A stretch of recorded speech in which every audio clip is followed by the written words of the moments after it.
함께 기도드리겠습니다. 하나님, 주님의 거룩한 손길로 저희를 깨우시고 일으키사 한날을 시작하게 하심을 감사드립니다. 주님의 온전함을 닮아서 오늘을 힘차게 살게 하옵소서. 저희가 절제함에 익숙하게 하시고 선한 일에 도전함을 멈칫하지 않게 하옵소서. 불신은 사라지게 하시고 믿음으로 사는 일에 적극적이도록 인도하옵소서. 세속적인 생각은 점점 무너지게 하시고 경건한 생각을 가득 채워지게 하옵소서. 주께 순종은 늘 가까이 있게 하시고 주님을 잊는 일은 담대하게 잊어버리게 하옵소서. 병상에 있는 사랑하는 환우들을 붙잡아 주옵소서. 오늘도 주님의 궁일과 사랑의 손길을 기다리나이다. 나아지게 하시고 회복되게 하시고 일어나게 하시고 평안함을 누리도록 인도하옵소서.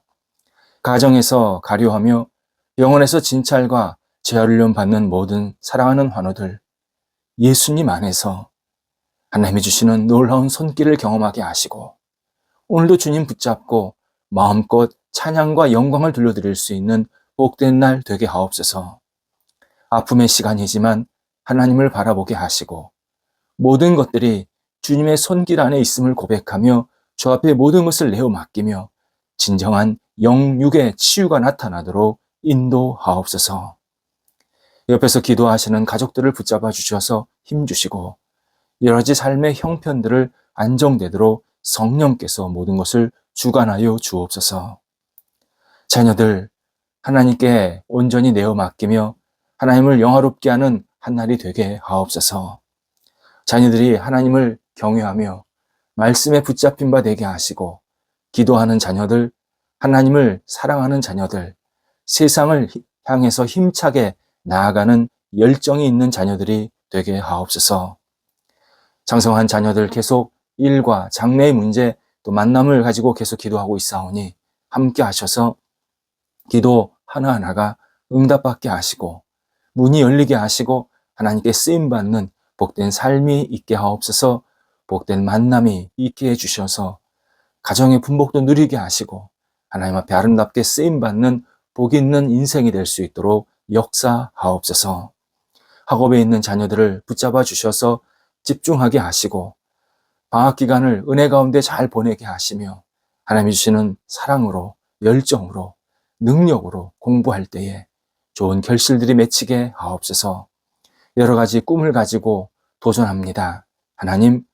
하나님께서 선하게 이끌어 주셔서 학업의 시간을 통해서 하나님을 경험하게 하시고 감사한 마음으로 이 학업에 최선을 다할 수 있도록 인도하옵소서. 하나님께 쓰임받는 삶이 이어지게 하옵소서. 어린 자녀들 예수님 안에서 무럭무럭 자라게 하시고 하나님께 영광 돌리게 하시며 어린 자녀들이 평생 주님을 사랑하며 의지하는 하나님의 사람으로 날마다 성숙되게 하옵소서. 독립한 세대를 붙잡아 주셔서 하나님의 이름이 높아지게 하시고 하나님 앞에 영광되는 삶이 나타날 수 있게 해주셔서 삶의 목적이 분명히 세워지며 주의 뜻에 따라 살아갈 수 있도록 함께 하옵소서. 일터를 붙잡아 주옵소서. 성도들의 일터가 오늘도 주님의 주시는 능력으로 새롭게 되게 하옵소서. 하나님을 경외하며 하나님을 의지하며 하나님께 모든 것을 내어 맡기는 일터가 되게 하옵소서. 손대고 계획하는 일들이 선하게 이끌림 받게 하시고 열매가 맺혀지게 하시고 모든 장애물이나 어려움들을 넉넉히 극복해낼 수 있게 하옵소서. 예전보다 더 풍성해지게 하시고 더 뿌리가 깊게 내려가서 하나님을 영화롭게 하는데 부족함이 없는 일터, 주의 뜻이 이루어지는 일터, 하나님 나라에 크게 쓰임받는 일터들로 하나님께서 선하게 이끌어 주옵소서. 우리 일터가 늘 거룩한 희망을 갖고 도전하게 도와주시고 이 도전함 속에서 하나님의 능력을 경험하게 하옵소서. 주님의 뜻과 때에 따라서 선하게 인도함 받게 하옵소서. 하나님, 일터에 풍성한 열매가 있게 해주셔서 이 열매를 통해서 많은 사람들이 함께 은혜를 나누게 하시고 하나님의 살아계심과 역사하심을 목도할 수 있도록 함께 하옵소서. 출타하는 성도들을 붙잡아 주셔서 오늘도 주님과 동행하며 잘 다녀오시게 하시고 건강하게 목적을 잘 달성하고 돌아오게 하옵소서. 저희 교회 하나님이 기뻐하시는 교회로 날마다 세워지게 하옵소서. 기도하는 교회, 말씀에 굳건히 세워지는 교회, 복음이 능력이 나타나는 교회, 하나님의 사랑의 교제가 있는 교회, 오직 하나님을 중심으로 예수 그리스도를 의지하며 하나님만을 섬기는, 하나님만을 경배하는, 예배하는 교회가 되도록 인도하옵소서. 하나님을 알지 못하는 분들이 찾아와서 하나님을 경외하고 하나님을 만나고 하나님 안에서 새로운 인생이 시작되게 하옵소서. 저희 성도들이 오직 하나님의 사람으로 이 땅을 살아갈 때에 교회 안에서 힘을 얻게 하시고 세상에 나가서 그리스도의 빛으로 마음껏 쓰임받도록 하나님께서 사용하시기에 부족함이 없는 교회가 되게 하옵소서. 안정되게 하시고 확장되게 하시고 하나님 앞에 아름답게 드려지는 제물로서의 교회가 되게 하옵소서. 우리 성도들은 오늘도 생활할 때에 건강한 습관을 갖게 하시고 주님을 의지하면서 맡겨진 소임을 감당하며 강건한 모습으로 오직 그 주의 뜻을 이루어드릴 수 있는 한 날 되게 하옵소서. 예수님의 이름으로 기도드립니다. 아멘. 오늘 우리에게 주시는 하나님의 말씀은 신약성경 누가복음 9장 62절 말씀입니다. 누가복음 9장 62절 말씀입니다. 살아계신 하나님의 말씀을 봉독합니다. 예수께서 이르시되 손에 쟁기를 잡고 뒤를 돌아보는 자는 하나님 나라에 합당하지 아니하니라 하시니라. 아멘. 삶의 선택에 관한 세 번째 말씀을 묵상하려 합니다. 예전에 이스라엘 키부츠에서 경험한 내용을 적은 글을 읽은 적이 있습니다. 이스라엘 키부츠는 외국인들을 받아서 최소 6개월부터 많게는 2, 3년까지 같이 생활하는 프로그램을 가지고 있습니다. 이 프로그램의 성격은 이런 겁니다. 세계 최고 기술의 산실인 이스라엘 농장을 어떻게 운영하고 농작물을 어떻게 키우는지 가르치는 국제적인 자선 프로그램입니다. 이스라엘 사람들이 나름대로 가지고 있는 이 농작물을 키우는 노하우, 이것을 주변 사람들에게 잘 전파하는 그러한 선한 마음으로 만든 프로그램입니다. 주로 낙후된 영농 기술을 가진 국가들을 대상으로 농업 기술을 가르칩니다. 과거 우리나라가 새마을 운동으로 농지와 또 농사법을 개량할 때 키부츠에서 배워온 기술을 많이 접목했던 것, 주지의 사실입니다. 키부츠는 자급자족이 원칙입니다. 하나님께서 주신 땅을 잘 활용하면 인간은 얼마든지 그 땅에서만 나는 열매만으로도 충분히 먹고 살 수 있다. 이것이 전체의 어떤 모토, 슬로건입니다. 저자가 현장을 쭉 둘러보는 시간을 가졌습니다. 한쪽에 최신 장비죠. 트랙터, 콤바인 이런 것들이 쭉 이렇게 정리가 되어 있고 이렇게 줄지어서 서 있었습니다. 그런데 어떤 농부는 그런 최신 장비를 활용해서 농사를 짓고 있습니다. 그런데 한쪽에서는 과거 장비죠. 소, 썰에, 쟁기, 고무래, 막대기, 그다음에 작은 그 푯대 이런 것들을 활용해서 구식을 그렇게 활용하는 농사법을 계속 하고 있다는 겁니다. 저자가 이 책임자에게 왜 저 좋은 장비를 놔두고 이런 오래된, 그것도 이렇게 낡아 빠진 이러한 장비를 가지고 농사를 짓게 합니까? 그렇게 물었다고 합니다. 이때 그 책임자가 사람마다 자기 방식이 다릅니다. 어떤 사람은 최신 농기구를 잘 사용해서 그것으로 농사를 짓지만, 어떤 사람은 구식, 우리가 말하는 구식이라는 이 농기구를 사용해서 농사를 더 잘 지을 때도 있습니다. 자기가 선호하는 장비를 사용할 뿐입니다. 참고로 서로 쟁기질하고 손으로 씨를 뿌리면 더욱 정교한 농사를 짓게 됩니다. 이렇게 대답을 했다고 합니다. 저자는 크게 깨달은 바가 있다고 하면서 소를 이용해서 농사 짓는 사람들을 유심히 쳐다보게 되었습니다. 그랬더니 놀라운 공통점이 있었습니다. 작은 막대기 끝에 깃발, 그 깃발을, 붉은색이었는데 그 깃발을 놓고 계속 그 깃발을 쳐다보면서 농사를 짓더랍니다. 그 사람들 말로는 그 깃발을 푯대라고 표현을 했습니다. 농부들은 푯대를 놓치지 않았습니다. 소가 자기 마음대로 막 움직이는 것 같아도 농부가 옆에서 그 푯대를 보면서 소가 몰고 있는 이 쟁기나 썰애를 계속 툭툭툭 치면서 한 방향으로 똑바로 가게 만들더랍니다. 그 결과 기계 못지않게 똑바른 고랑이 연결이 되었습니다. 예수님께서 손에 쟁기를 잡고 뒤를 돌아보는 자는 하나님 나라에 합당하지 않다 말씀하십니다. 서로 고랑을 팔 때 농부는 계속 앞을 보면서, 푯대를 보면서 움직여야 합니다.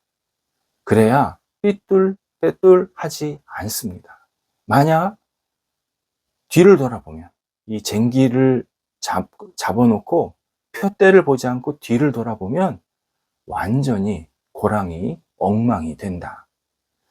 예수님께서 농사 짓는 법을 너무 정확하게 언급하시면서 하나님 나라에 들어가고 하나님 나라의 가치로 살려고 하는 사람들은 뒤를 쳐다보는 인생이 돼서는 안 된다.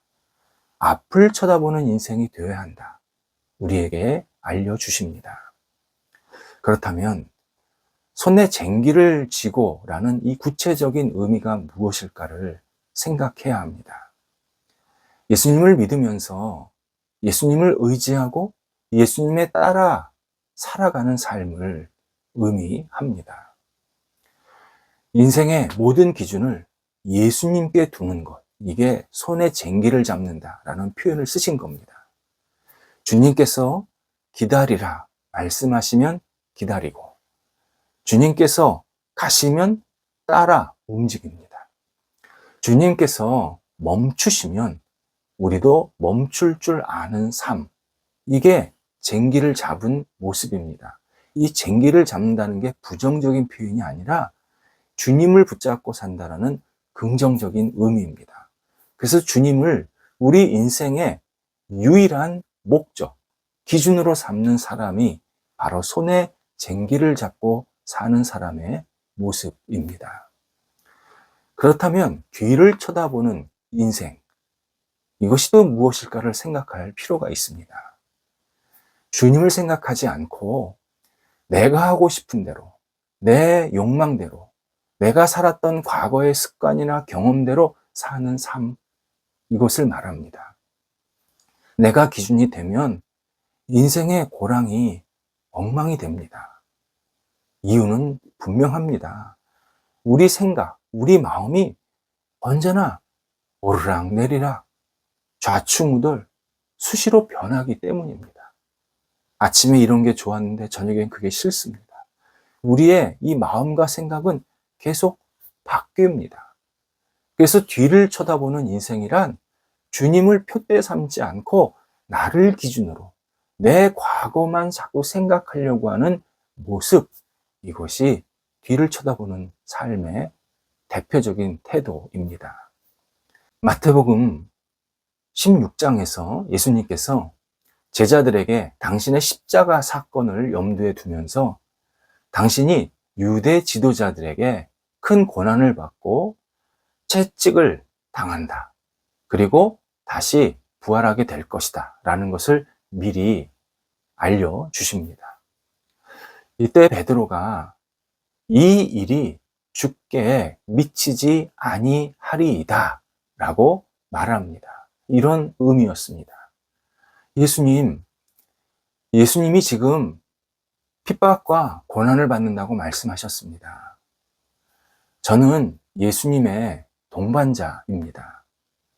동반자가 핍박받고 고난받는 것 절대 용납할 수 없습니다.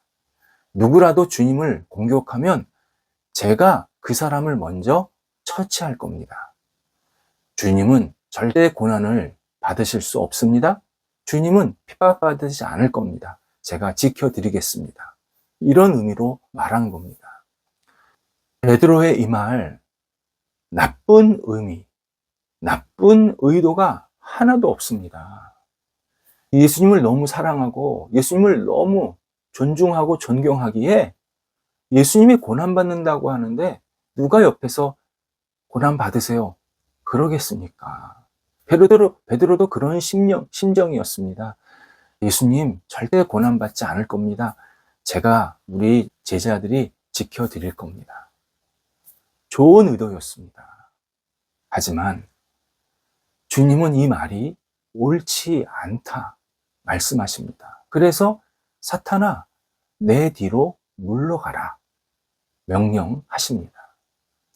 베드로의 이 말 나쁜 의도는 없었지만 주님의 뜻이 아니라 인간의 뜻, 인간의 생각이었습니다. 사탄의 계략에 빠진 주님을 위한다고 하지만 실제로는 주님의 뜻을 방해하는, 주님의 일을 방해하는 잘못된 판단과 말이었습니다. 그래서 예수님께서 베드로에게 네가 잘못 말한 거고 잘못 판단하고 있다. 엄중하게 말씀하십니다.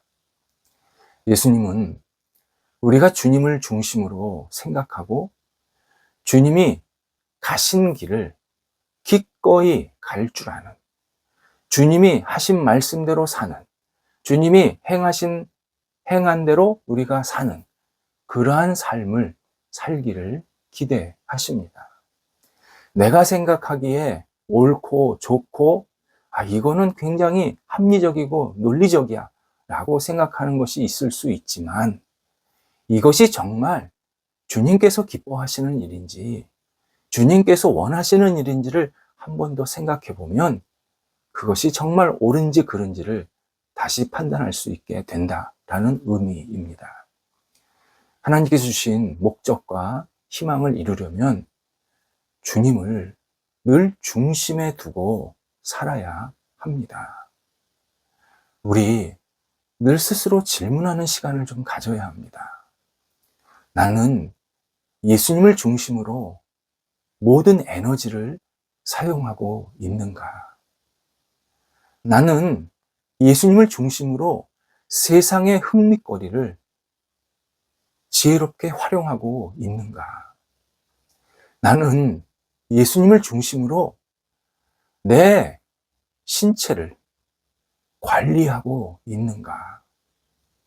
나는 예수님을 중심으로 내 감정을, 내 어떤 속에서 일어나는 마음을 자제하거나 적절하게 표현하고 있는가? 물어야 합니다.